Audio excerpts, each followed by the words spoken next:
In this election, Alabama has 6 amendments to the state constitution on the ballot. The First Amendment is seeking to change the language of Article 8, Section 177. The phrase in question currently states that Alabama grants the right to vote to every U.S. citizen who meets the requirements. Voters who vote yes will choose to change the word every to only. The proposed phrase would now state that Alabama grants the right to vote to only those U.S. citizens who meet the requirements. Voters who vote no will allow the article to remain unchanged. The amendment is sponsored by Republican Alabama Senator Dale Marsh. Senator Marsh doesn't think that non-U.S. citizens voting is a problem in Alabama. However, according to WBRC, he believes the change in language sends a message to Washington. According to the Fair Ballot Commission, Alabama grants U.S. citizens the right to vote, provided they meet certain requirements. The amendment would not change any of those requirements, as U.S. citizenship is a federal requirement to vote.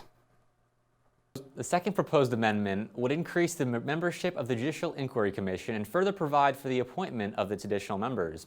This means that the amendment in question proposes 6 changes to the state's judicial system. The first change will allow county district courts to be able to choose to not hold a city court in a city with a population of less than 1,000 people. The second change would allow the Alabama Supreme Court to select the administrative director of courts. Currently, the Alabama Supreme Court can only select the Chief Justice. The third change increases the number of members in the Judicial Inquiry Commission. This commission is responsible for evaluating ethics complaints that are filed against judges. Currently, they have 9 members, but this proposed amendment would increase members to 11, as well as determine who appoints each member. The fourth change will allow for the governor of Alabama, instead of the lieutenant governor, to appoint a member of the court of the judiciary who hears the complaints filed by the Judicial Inquiry Commission. The fifth part will prevent a judge from being automatically disqualified from holding office because a complaint was filed with the Judicial Inquiry Commission. The sixth and final change would make it so only the Court of Judiciary would hold the power to remove a judge from office. There are over 2,500 employees of the court system spread out over 67 counties, according to the amendment sponsor, Alabama Senator Arthur Orr. This amendment would provide stability to Alabama's judicial system, specifically in the administrative office of courts. Orr says, "We've had a series of AOC directors because of new chief justices that have come and gone every 6 years, and they bring their own director with them. It's created a revolving door as far as the chief administrator of the court system." The Third Amendment proposed to the Alabama Constitution in this election would change the initial term of a judge that has been appointed to fill a vacancy due to the death, removal, resignation, or retirement of the former judge holding that seat. Currently, the initial term for a judge filling a vacancy lasts until the first Monday after the second Tuesday in January, following the next general election held after the person has completed 1 year in office, or the remainder of the original term of the judge elected to the office which is vacant. Under this amendment, the term limit would be extended to 2 years. It is important to remember that this change will only apply to district and circuit court judges. Voters who vote yes will elect to change the term limit for judges filling a vacancy to 2 years. Voters who vote no will elect to keep the term limits for judicial vacancies to 1 year or the remainder of the original term of the elected judge. The Fourth Amendment to the Alabama Constitution proposed in this election would allow for the state legislature to change and reform Alabama's constitution during the next constitutional convention in 2022.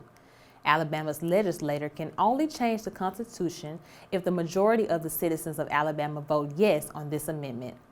If voters vote yes, the state legislature will only be allowed to make changes regarding the attempt to remove racist language, remove language that is repeated or no longer applies, combine language related to economic development, and combine language that relates to the same county. No other changes can be made. If voters vote no, no changes will be made to the Alabama's Constitution.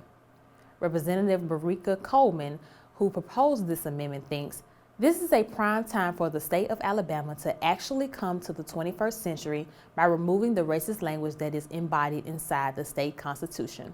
In addition, Anthony Latimer, director of the Legislative Service Agency, states As we near 1,000 amendments to the Constitution, the amount of clutter, redundancy, and problematic language is more than can be reasonably fixed in a piecemeal fashion, and that the amendment will allow for many of those issues to be addressed at once in a safe manner, with the electorate knowing they will still have the opportunity to ratify the changed document. The new draft of the Alabama Constitution will not come into effect until it is approved by the majority of Alabama voters. The last two amendments proposed to Alabama's Constitution during this election would allow for stand your ground laws in churches within the Lauderdale and Franklin counties of Alabama. A stand your ground law allows a person to use physical force against other people under specific conditions. These conditions include the threat of death, kidnapping, serious bodily harm, rape, or other serious crimes. In these instances, a person is allowed to use physical force, including the use of various weapons and guns, to defend against attackers. This law does not require a person to retreat before physical force is used. Alabama is one of 35 states that has a stand your ground law already. This law was passed in 2006 and, according to critics, already covers places of worship. Sponsors of the amendments claim that this legislation would help to remove some of the ambiguity found within the original stand your ground law. One of the two amendments' biggest critics are the group Moms Demand Action, whose goal is to reduce gun violence, says these amendments are both redundant and likely to embolden more Alabamians to shoot first and ask questions later.